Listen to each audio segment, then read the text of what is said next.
आशा करता हूं आप सब बहुत अच्छे होंगे। मेरा नाम है सिद्धांत अग्निहोत्री। स्टडी ग्लोस में आपका बहुत बहुत स्वागत है। महाराष्ट्र 1 मई तक कर्फ्यू लगाने वाला है।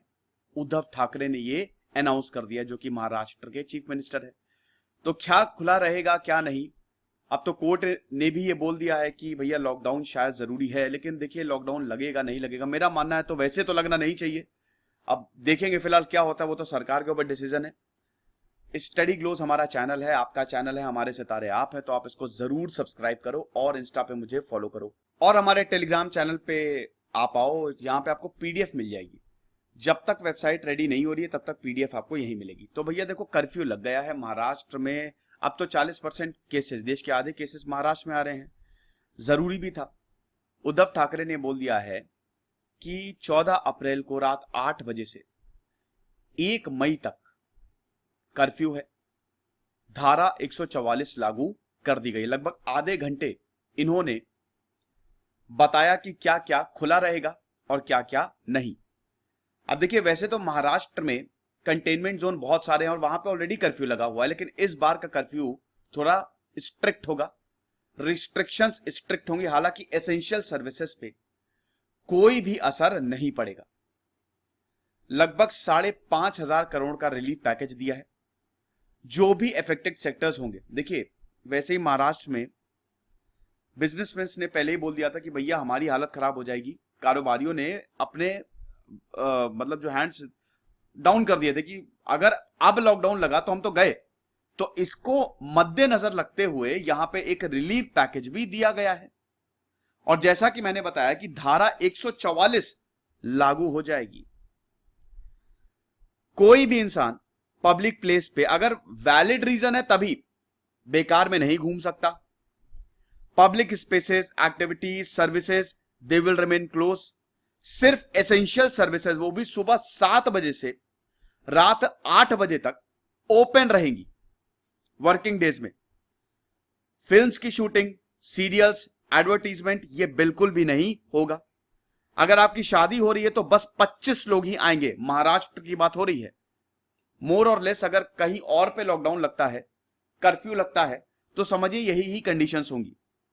पब्लिक ट्रांसपोर्ट, ट्रेन, बस ये चलेंगे, लेकिन एसेंशियल सर्विसेज के लिए, जैसे डेयरीज हो गया, वेजिटेबल शॉप्स हो गया, ग्रोसरीज हो गया।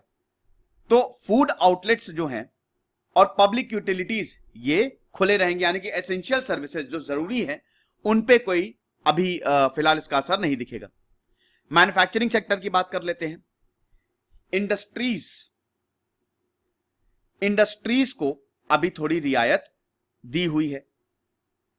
आप ऑपरेशंस कर सकते हैं, लेकिन 50% कैपेसिटी पे, उससे ज्यादा नहीं। मतलब अगर आपके 100 लोग काम कर रहे थे तो 50 लोगों पे ही आपको काम करना है। लेबर्स का माइग्रेशन ना हो। पिछली बार वाट लग गई थी, हालत खराब हो गई थी। लेबर्स ने बहुत, मतलब सबसे बड़ी क्राइसिस तो माइग्रेंट क्राइसिस हो गई थी, लेबर माइग्रेंट क्राइसिस। तो इस बार ऐसा ना हो, तो कंपनीज, इंडस्ट्रीज को सख्त हिदायत दी है कि आप लेबर्स का ख्याल रखेंगे और आप उनको रहने की जगह प्रोवाइड करेंगे। उद्धव ठाकरे ने यह भी बोला है कि घर से ही काम करो, बिना बात के मत जाओ बाहर, जरूरी हो तभी जाओ, इससे ही जिंदगी बचेंगी। और जैसा कि मैंने बताया, 5,476 करोड़, लगभग 5,500 करोड़ का इन्होंने रिलीफ पैकेज दिया है।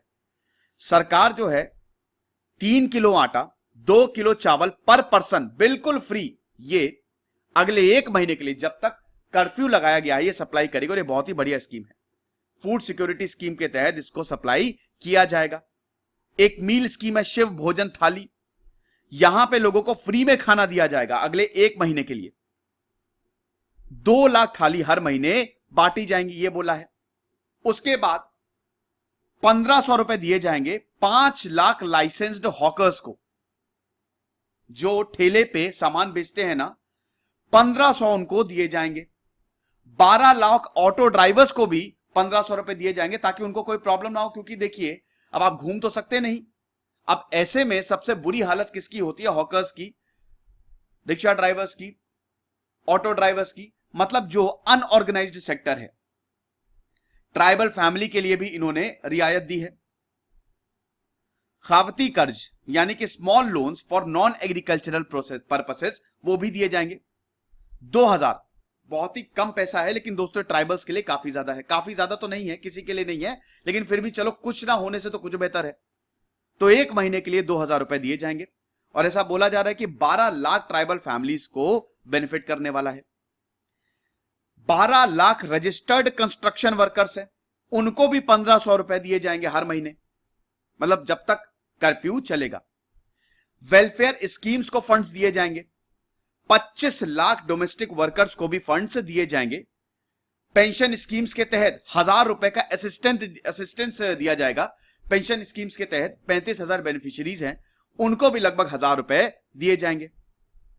ऑक्सीजन कम पड़ रही है, तो ठाकरे ने बोला कि हम सेंटर्स से लगातार बातचीत कर रहे हैं और ये बोल रहे हैं ऑक्सीजन सप्लाई करें। वैसे भी महाराष्ट्र में वैक्सीनेशन बहुत तेजी से हो रहा है, लेकिन वहां पे स्टॉक की काफी ज्यादा कमी है वैक्सीन की।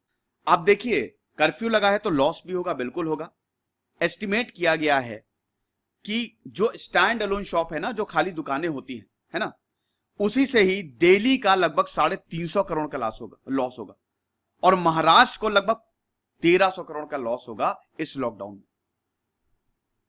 लेकिन बहुत ज्यादा जरूरी है, नहीं होगा तो केसेस ऐसे ही बढ़ते रहेंगे। अब क्या क्या अलाउड है आप देख सकते हैं। एसेंशियल कैटेगरीज की सर्विसेज अलाउड है। ई कॉमर्स, लेकिन वो भी जो एसेंशियल गुड्स हैं, सर्विसेज है, बस उसी की। अब आप सब्जी मंगा रहे हैं ई कॉमर्स कहीं से, तो वो अलाउड है। पब्लिक ट्रांसपोर्ट, जिसमें airplanes, train, taxis, auto rickshaws आ जाएगा। ऑटो रिक्शा में एक ड्राइवर और 2 पर्सन से ज्यादा नहीं हो सकते, 2 पैसेंजर से ज्यादा। पब्लिक बसेस ये भी अलाउड है, ठीक है। Petrol pumps, services, essential financial institution जो सेबी और आरबीआई रन करता है, जैसे बैंक्स हो गया, बाकी चीजें, वो भी अलाउड है। कंस्ट्रक्शन वर्क जारी रहेगा। डॉक्टर्स अलाउड है। वेटरनरी सर्विसेज हो गया, एनिमल केयर शेल्टर्स हो गया, पेट फूड शॉप्स, इसका भी इस बार ख्याल रखा गया, ये भी अलाउड है।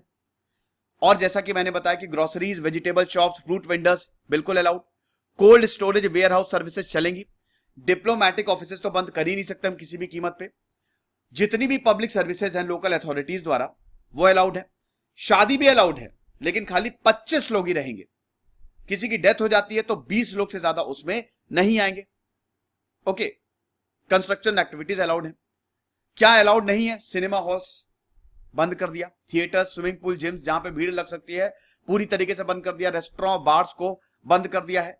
होम डिलीवरी सर्विसेज अलाउड होगा, लेकिन आप रेस्टोरेंट या बार नहीं जा सकते। शूटिंग, फिल्म, सीरियस, फिल्म्स की शूटिंग, सीरियस, एड्स की शूटिंग, ये भी बंद है। बीचेस, गार्डन, ओपन स्पेसेस जहां पे भीड़ आ सकती है, वो भी बंद है। रिलीजियस प्लेसेस भी बंद है। तो फिलहाल ये बंद रहेगा। और पॉलिटिकल एक्टिविटी, जैसे एक तरफ तस्वीर आ रही है कि जो आम आदमी है, पुलिस तगड़े से मार रही है कारोबारियों को। आजमगढ़ की मैं एक वीडियो देख रहा था, उसमें कारोबारी को, उसने मास्क नहीं पहना था, पुलिस आई, बहुत मारा। हालांकि पुलिस, मैंने एक लेक्चर बनाया है कि ये सब पुलिस कर नहीं सकती है, लेकिन रैलीज में जब आप देखेंगे तो कोई भी नेता मास्क पहनते हुए दिखता ही नहीं, वो धज्जियां उड़ाता है। हिपोक्रेसी की भी सीमा होती है। लेकिन महाराष्ट्र में पॉलिटिकल एक्टिविटी बंद कर दी गई है, आप रैलीज अब नहीं कर सकते। हालांकि महाराष्ट्र में इलेक्शन नहीं है तो रैली का तो कोई सवाल ही नहीं उठता। Barber shops, spa, saloons, beauty parlours, ये सब बंद है। स्कूल कॉलेजेस बंद है। स्कूल कॉलेजेस की छुट्टी, मतलब स्कूल्स में तो बच्चों की इस समय बड़ी मौज है। और अगर मान लीजिए कोई एग्जाम है, अब एग्जाम में तो आपको जाना पड़ेगा। जैसे अभी ईपीएफओ का एग्जाम, हालांकि वो 1 मई के बाद है, अभी 9 मई को है शायद, अब वो भी होगा नहीं, पता नहीं। तो अगर किसी का एग्जाम पड़ रहा है तो आपको हॉल टिकट लेके जाना पड़ेगा, और अपने साथ एक एडल्ट को भी लेके जाना पड़ेगा। हॉल टिकट होगा तभी आप बाहर निकल सकते हैं। प्राइवेट कोचिंग क्लासेस क्लोज है, तो आप ऑनलाइन पढ़िए, हम पढ़ा ही रहे हैं आपको।